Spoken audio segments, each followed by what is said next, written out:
Hey guys, it's your girl, Annette Harris. I am the CEO of GetCaughtinANet Incorporated and also the host of Mind, Body, and Soul with Annette.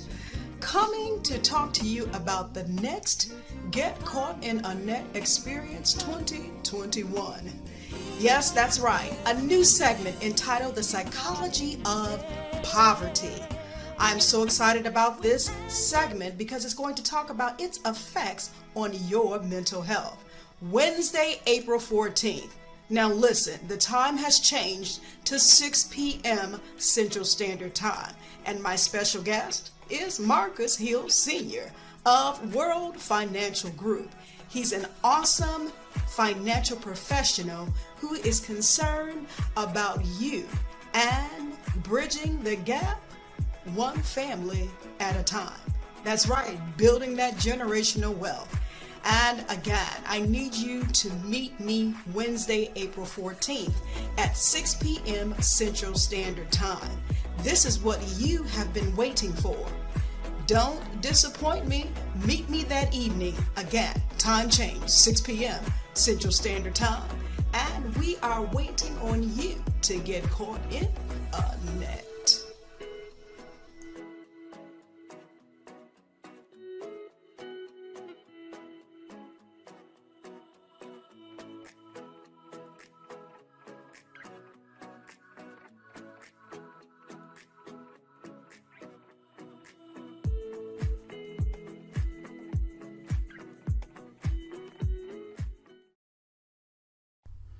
You are now tuned in to Mind, Body, and Soul with Annette, where your host, Annette Harris, analyze intriguing life questions and concerns, such as, do Christians suffer from mental illness?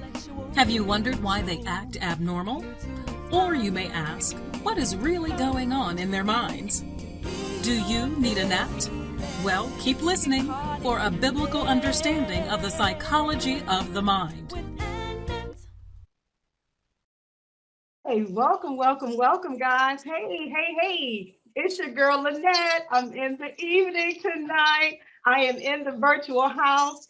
I am your host of Mind, Body, and Soul with Annette, Get Caught in a Net, and waiting on you guys to come on in. Listen. This is a very special segment. So we decided we would give it a special time. And I know you were probably looking for me. Well, hopefully you weren't, because you did see the Pro Bowls. At 12 noon, I normally air on every Wednesday, but we are here this evening and we are going to present to you some dynamic material, awesome, so that you, oh my God, you won't be left behind. How about I use that? Yeah, you will not be left behind. I'm excited because my guest is my friend and my brother. I call him my little brother, Marcus Hill Sr. And I have to distinguish the senior because there is a junior. How are you doing on this evening? I'm doing wonderful. And before I begin, let me put on my customized Annette mask. I love you. Somebody tried to take my mask from me, and then I showed them that my name is on the mask, so they cannot take it. So they were trying to take the mask with it. Yes, ma'am. Well, I'm so glad that you received that. And it's just my show of appreciation for, thanking you for supporting Mind, Body, and Soul. So I appreciate you. And the time that we live in now, what else do we need but a mask, So shout out to Faith Brown, A Touch of Faith Creations actually prepared those, made those masks for us. So I know a few of you have them and wear them, okay? Make sure you guys wear them. So we're excited. I'm so excited to be here tonight. This young man here, oh my goodness. And I was trying to look to see if I had a bio on you. I had one from 3 years ago, and I didn't even ask you for one for tonight. So I'm going to ask you before we get started to tell everybody about who Marcus Hill is. Some of you may remember that I did have him on my show. I think it's been about 3 years, in 2018. We had you and your lovely wife, Carmen, on, along with Mr. Pardo. And you came in, we actually came into the studio. That's when we could, Yes. mingle or whatever. Those were the days. No, but seriously, we had you on and you talked about World Financial Group, which is what you're a part of. And your motto then was what is it? Saving one family. What is it? Tell me the No motto. family left behind. No family left behind. I'm going to give you a new motto. I'm so sorry about that. Don't Okay. mean to do that. But yeah, we did have you on, and you all three of you came and shared with us some very important information that we need to know and take in, regarding our finances and some things that we probably never even thought about. My goodness, it was actually very, very inspirational. Now, I am going to have him introduce himself, but let me tell you why we're doing this particular segment. It is a necessity, number one. Number two, the psychology of poverty is actually, and I have to give a little credit here. It was the brainchild of Anthony Harris, and he presented me with it. And I said, okay. So, I prayed about it. And then, I'm telling you, before you do things, I'm always asking, Lord, okay, how do you want me to do it? What do you want me? And when I tell you, the Lord started just showing different ways or what to do exactly. And then things just started falling in place. And I'm like, okay, this is it. So I said, well, you know what? We're going to do a segment. We're going to introduce a new segment on Mind, Body, and Soul. But I want my first guest to be Marcus. I actually, Anthony, I talked about that. Honor. I wanted you to be the first guest so we can get this going. Now I see you guys coming on, and I did not say to you to please share. So if you would do that for me, I'm going to ask you to click that share button, and I'm going to ask you, I see you guys. You all are so sweet. I appreciate you.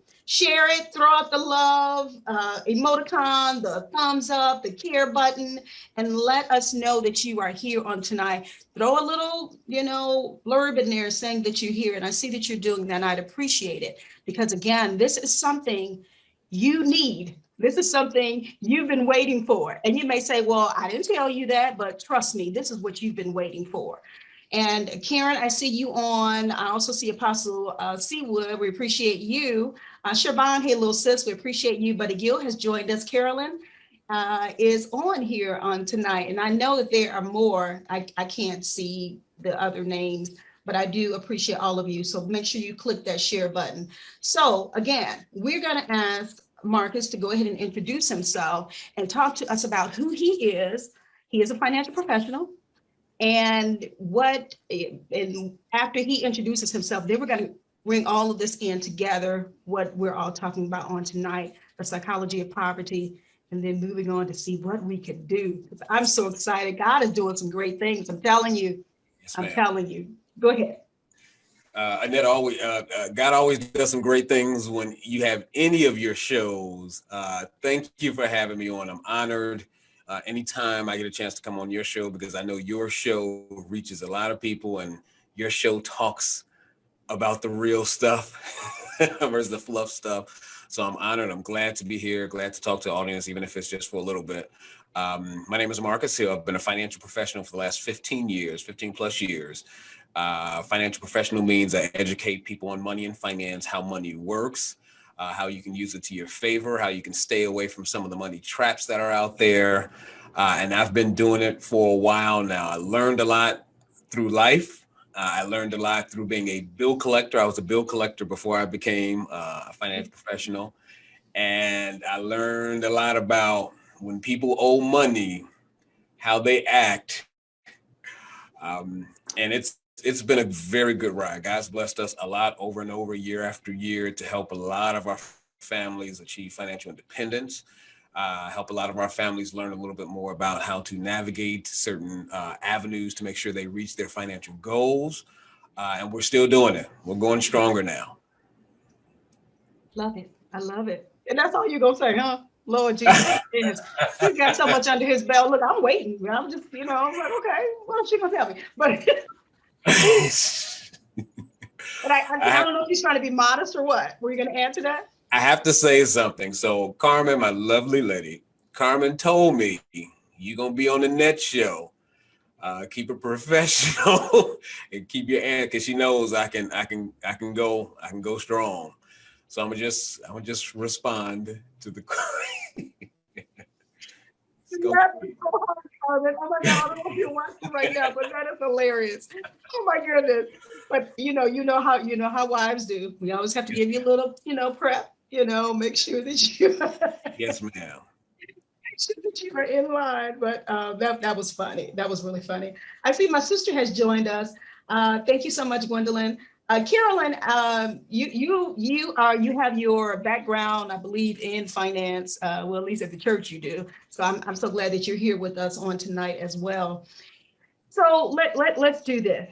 I'm gonna like kind of introduce this actual subject and how it ties in with Marcus and his expertise as a financial professional.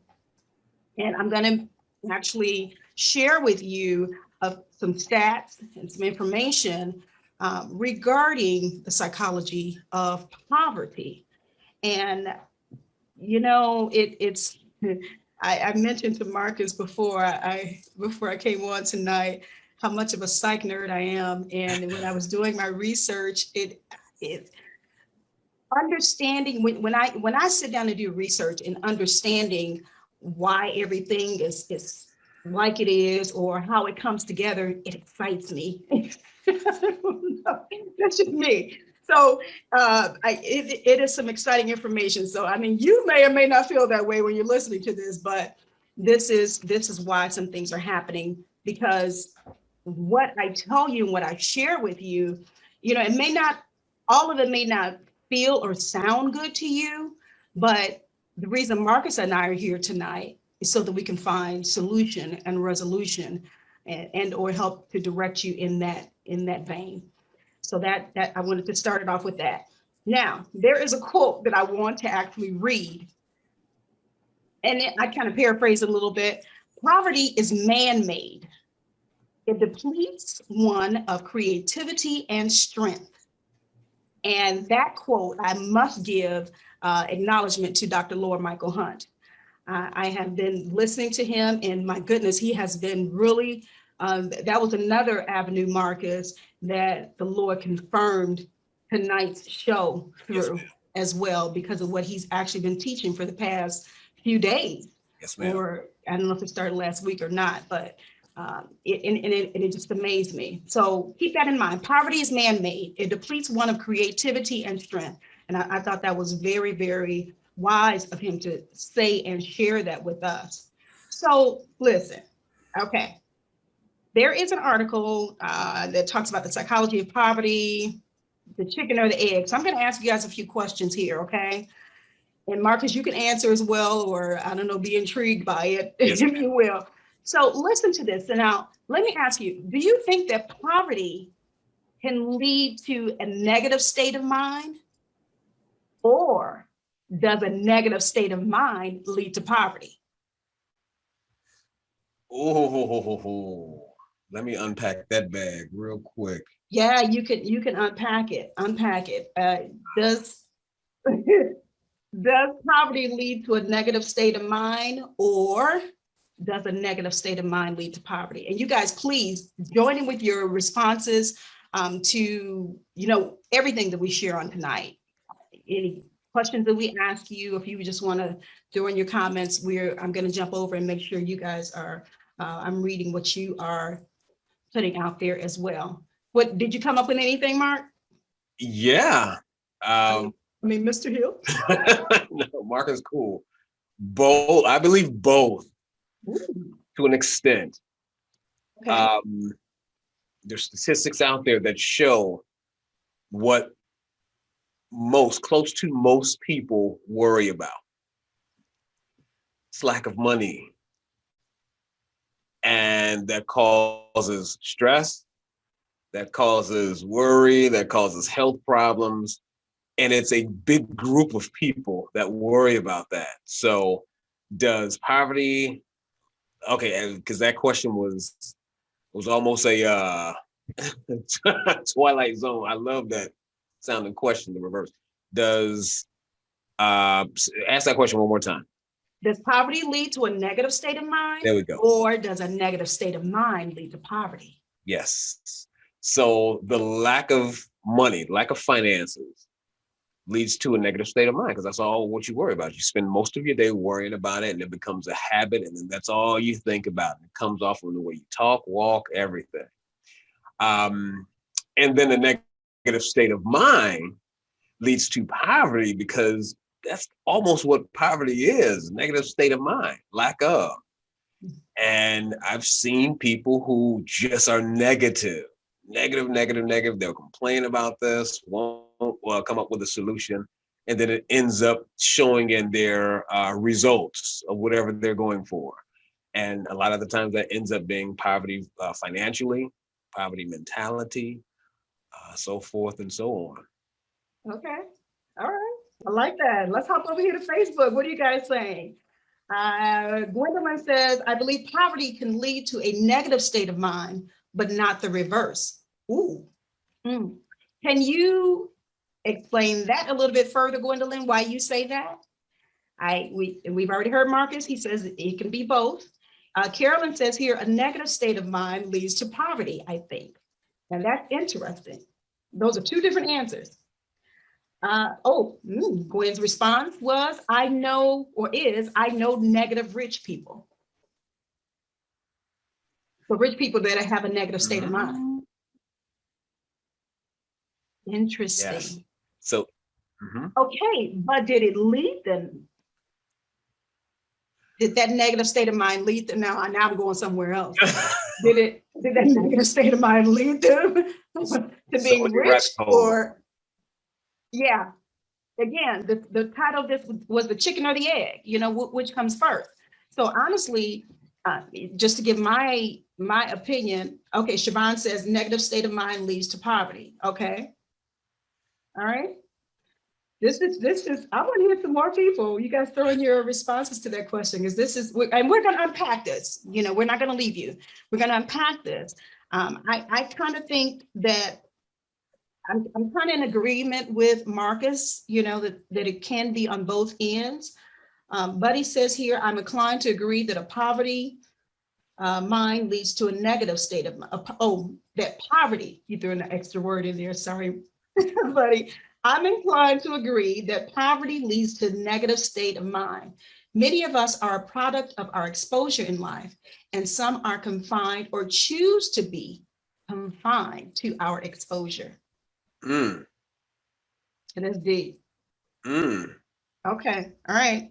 Annette, can I say something? Please. I can guarantee over however long we're on this segment, we're about to go down so many different rabbit holes. I'm just holding my tongue for about a good 2 more minutes. And then we go, yeah. Please don't hold your tongue. If you want to say something else to that, please do.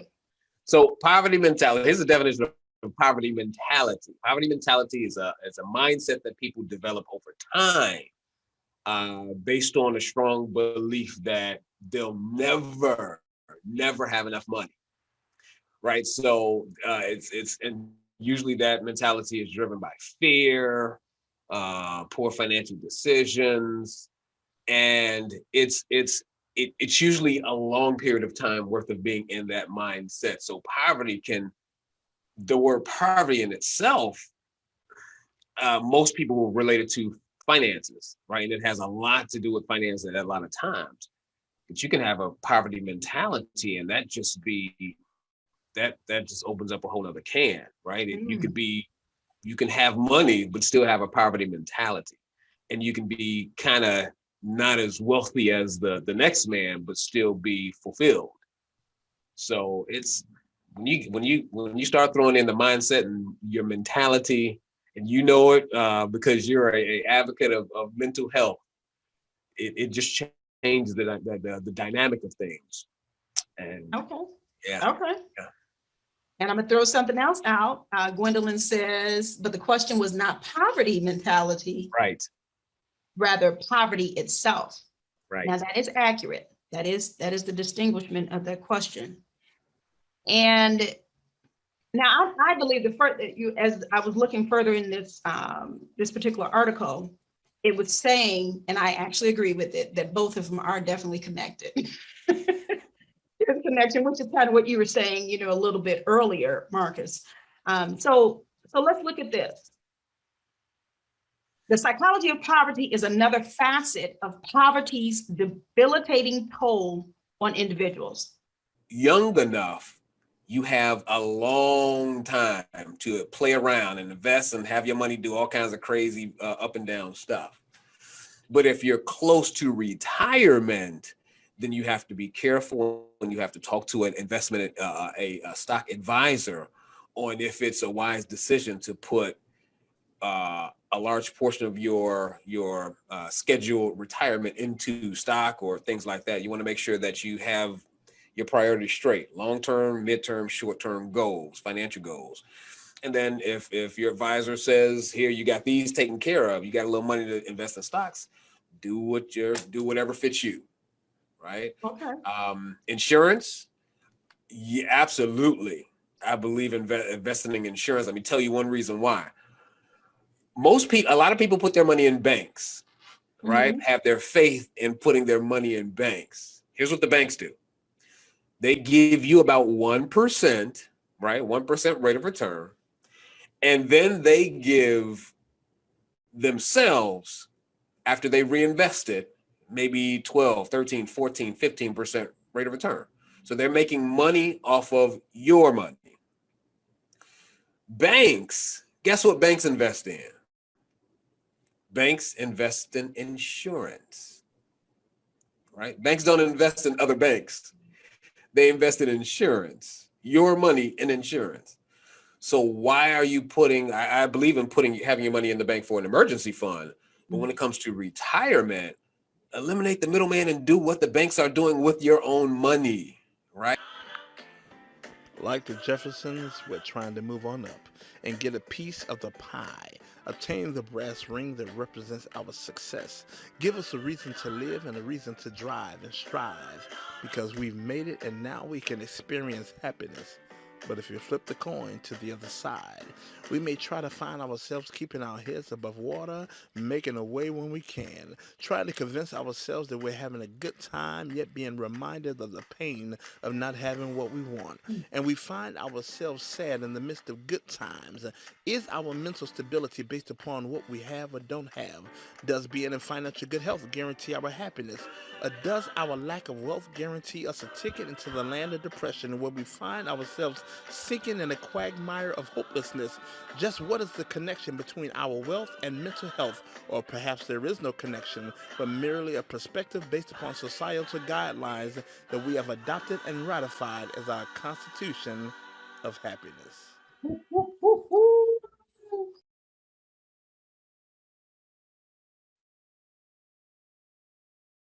Hey guys, it's your girl Annette Harris, the host of Mind, Body, and Soul with Annette. And I'm so excited to be here with you guys on this evening. This is the second part of our double header on today. And we are going to talk about the psychology of poverty and about your financial freedom in one moment. Get caught in a net with Annette. For your mind, body, and soul. Get caught in a net with Annette. It's your intellectual radio show, here to inspire you and encourage you to be your very best. Get caught in a net with Annette.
now tuned in to Mind, Body, and Soul with Annette, where your hosts, Annette Harris, analyze intriguing life questions and concerns, such as, do Christians suffer from mental illness? Have you wondered why they act abnormal? Or you may ask, what is really going on in their minds? Do you need Annette? Well, keep listening for a biblical understanding of the psychology of the mind. Hey guys, welcome back. Welcome back. I'm so excited this evening to be here with you all. When you guys come into my live feed, I ask that you would go ahead and click the share button. Click the share button, like and share, love and share, care and share. Let us know you're out there. We are so ready to learn on this evening. Listen, I had the unction, or whatever you want to say, if you will, to do a series talking about the psychology of poverty. We started it a couple of weeks ago, and we actually had Marcus Hill, financial professional, as one of our guests. And he talked about our financial portfolio and the things that we need to take a look at so that we can move forward and receive this share of wealth that is due to us. And I decided that I wanted to reach out to my brother. The Jones family and the Adams family, we go back a long way. And so my dear brother he's been on the grind. I'm telling you, he's always, one thing I know about Mr. Larry Jones, he is always making it happen, if you will. That's what he's all about. And so I decided I wanted to reach out to him because he has this wonderful YouTube channel. What is it? Stock Up with Larry Jones. Stock Up. He used to have Uncle Larry TV. I don't know if he still had that or not, but yes. Yep, keeping it rolling. Keeping it rolling. Well, he's a wonderful musician, and there's so many accolades, to his name. He wears many different hats. But tonight we wanted to bring him in to talk to him about, or have him talk to us about the stock market. And we all know that, when you think about it, I'm just going to be honest. Black folks they don't really migrate to the stock market, if you will. And when we talk about the psychology of poverty, Larry, there are just a things that I had pulled up in reference to it. And some of this I kind of read on the first segment I had. There was a question I had asked, does poverty itself lead to a negative state of mind, or does a negative state of mind lead to poverty? Mm-hmm. And that is, that's a question I throw out again tonight to even you viewers, watchers that are on here on tonight. I want you to think about that. I mean, you can answer it while we're on the live or not, or maybe it's something you need to think about yourself. Because too many times, many live in poverty. They don't have to. They don't necessarily have to. And there are some things that we can do ourselves to come out of it if you're in it.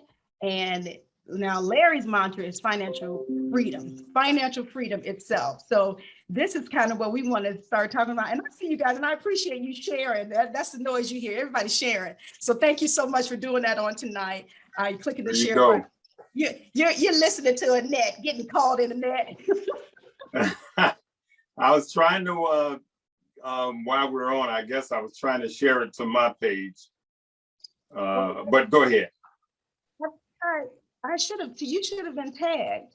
Let me make sure. Okay. Yeah, on this live feed, you're tagged, but you should be able to share it still. Okay. But so that again, that question talked about poverty and then negative state of mind, which comes first, the chicken or the egg, So we have to look at it, in that sense and understand a lot of times why people are in, a certain financial position. How did they get there?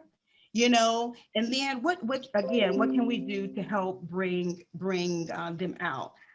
So let's see. I have a lot of notes, but we're not going to have time for all of that tonight. I want to turn it over to Larry because So one of the first questions I want to ask you, Larry, is how did you even get into this particular area of, okay, I want to do this, education of the stock market, if you will.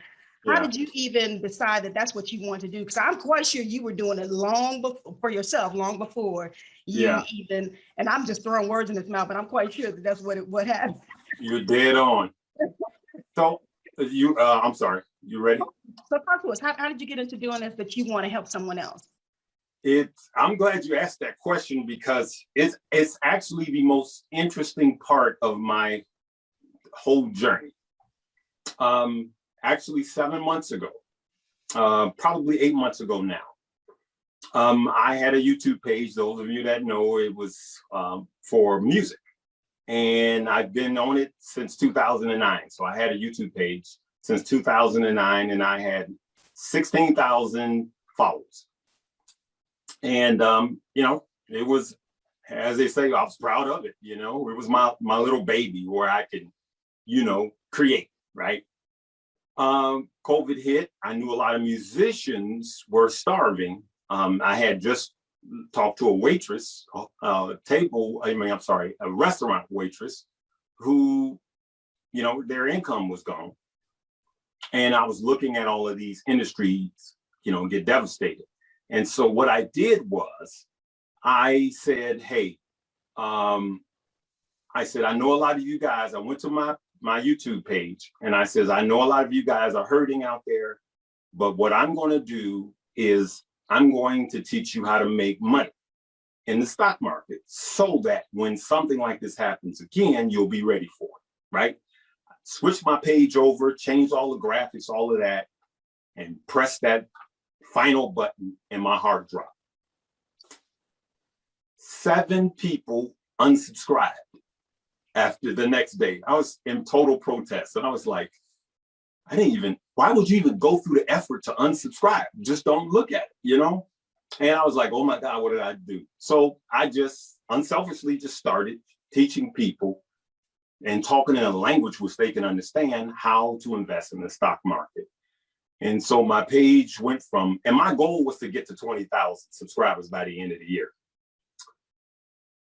By the end of last year, I was at 100,000 subscribers. I went from 16,800 to 100,000.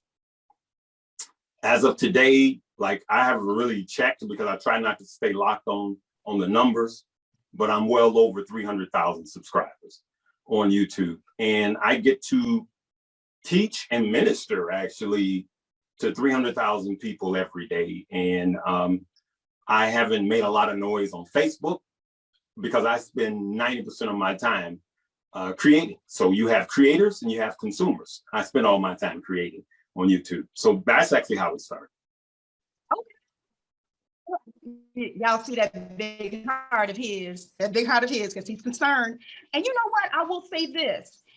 We can see how even the pandemic has kind of forced individuals or people into doing maybe sometimes things outside of what they would normally do, yes. or enhance what they were doing. But yes. it definitely made a difference with some people. So yes. I thank you, in advance for that. And, I see, I subscribe. So I see I'm one of those over 300,000 subscribers that you have. And which, by the way, you guys, make sure that if you have not subscribed, please make sure you subscribe to my brother's channel, because you will definitely benefit from that. So it sounds like those 7 individuals that unsubscribed, they probably resubscribe. I'll tell you this, and I told my brother Rodney Jones, Pastor Rodney Jones, who I see is on right now. Yeah. I learned a lesson from that, and that was, a lot of us are letting the 7 people run our lives. So here's the message, especially to business owners and pastors and leaders. In 1 month, the 7 people that unsubscribed, in 1 month, 1,000, I took a snapshot of 1,007 people had subscribed. Now, what does that tell you? That's a whole message right there. So I was freaked out by the 7, and that 7 got replaced with 1,000. Wow. And the number was exactly 1,007. And so I'm a numbers person, and I started looking at the analytics, and I see where I wanted to continue the growth pattern. And sometimes you got to let them 7 go, because the 7 is keeping you from the 1,000. You know you're talking to me right now, don't you? This is my gift. My gift is the gift of encouragement and building. That's what my gift is. Yeah.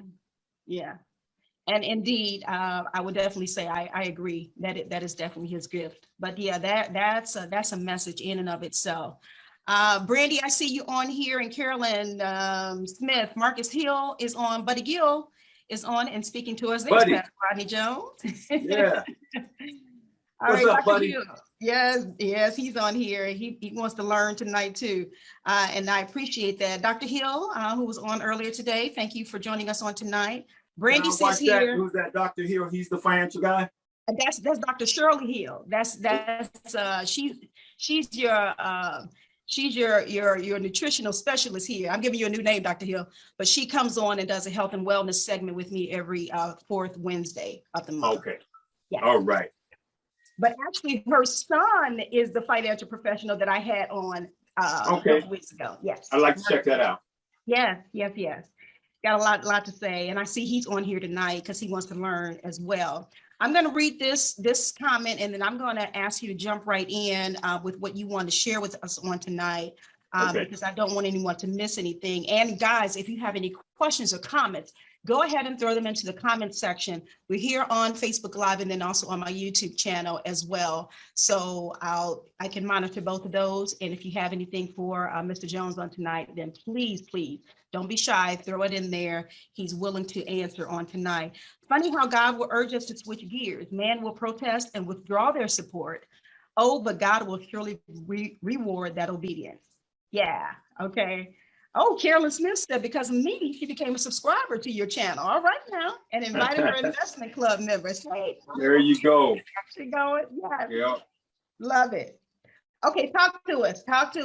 You know, we didn't already heard why you started and everything. And it is known that Black folks, I'm just gonna say that, not necessarily, they don't necessarily migrate to the stock market. Right. It may seem a little bit, you know, they may be apprehensive about it. So talk to us.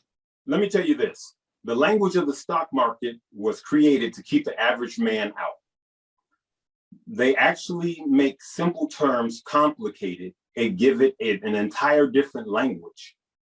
And so what it was created back then was so a few people could control the wealth of many. So you don't understand it.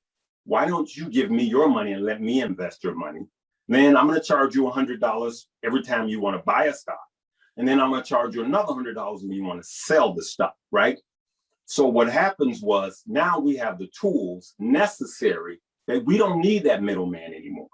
And then when the app Robinhood came along, it done away with all of the fees, so the fee levels started dropping because of competition. So I made my first investment actually in 1992. Myself and actually Bishop Terry Sanders. We were together in an investment club, and we actually we go way back. We're really good friends. We were an investment club together, and back in 1992. And so it didn't go the way that I liked. I didn't go to the way that I wanted because someone else was controlling it, and it wasn't Bishop Sanders. It was someone else controlling it, and we just thought we would, do better if everybody went on their own, right? Fast forward to 1980, 83. So I get back in. but I learned my lessons. I did a lot of stuff, learned my lessons. So I've been investing for a long time, but I've been actively investing for over 25 years. And what happens was when the recession of 2008 hit, I made the most money I ever made in my life in the stock market. And so what I want to say to your audience is, every time a major catastrophe hit like COVID, and so there again, 2020, I made more money than I ever made in my life.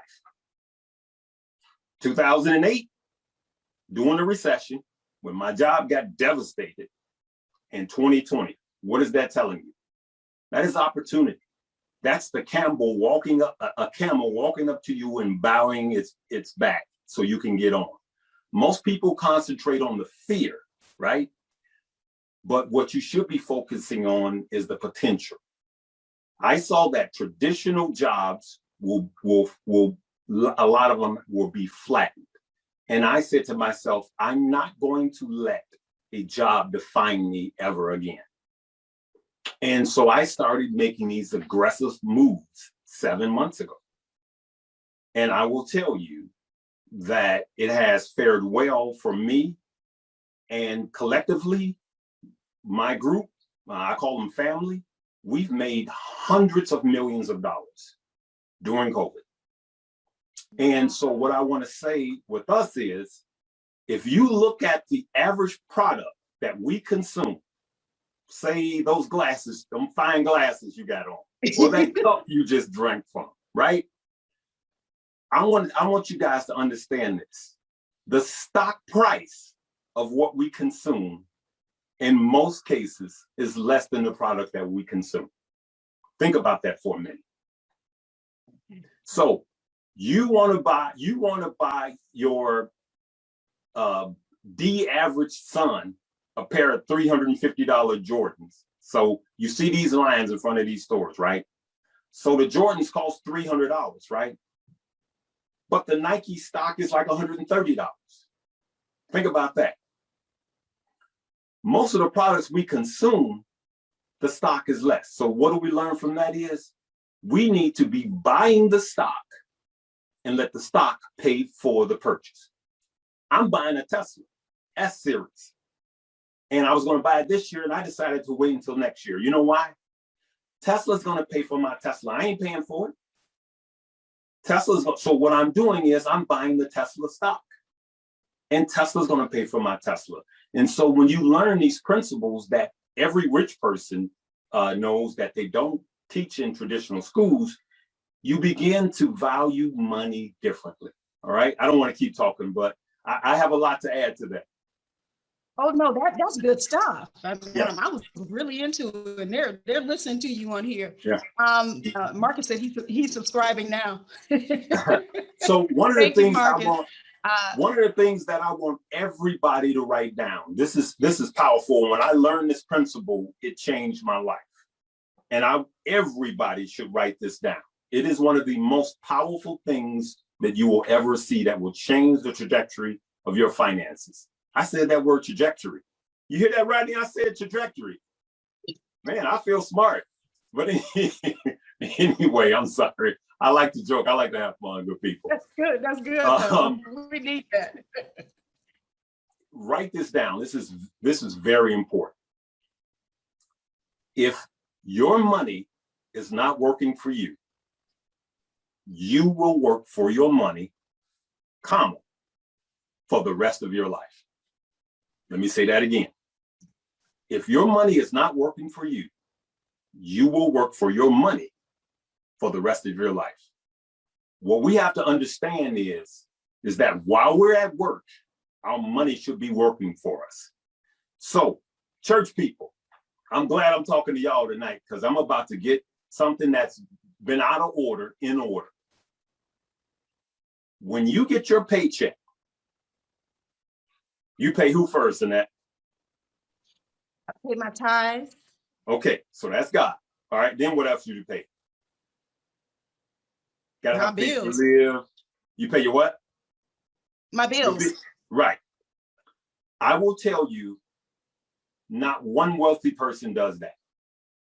I want you to write this down. I also want everybody to write this down. And you know what? Write the vision, make it plain. When I say write this down, you may think it's small, or you may think, oh, I can remember this. I'm telling you, I look at these things every day because they are powerful. You pay God first, and you pay yourself second. 10%. Pay God first and pay yourself second. Rich people don't pay their bills first. They pay themselves first. Every wealthy person pays themselves first. Oh my goodness. Listen to the spoken word, guys. Totally forgot.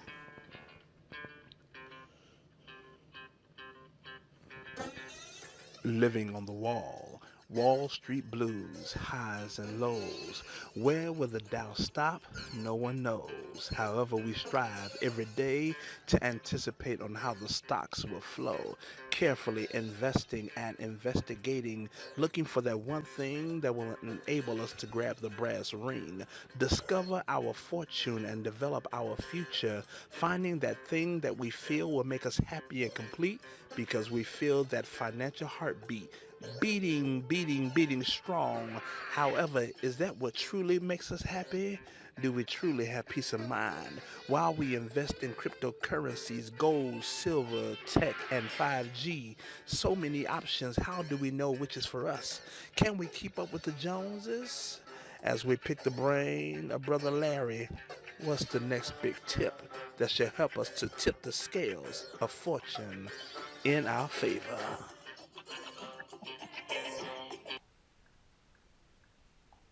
Get caught in a net with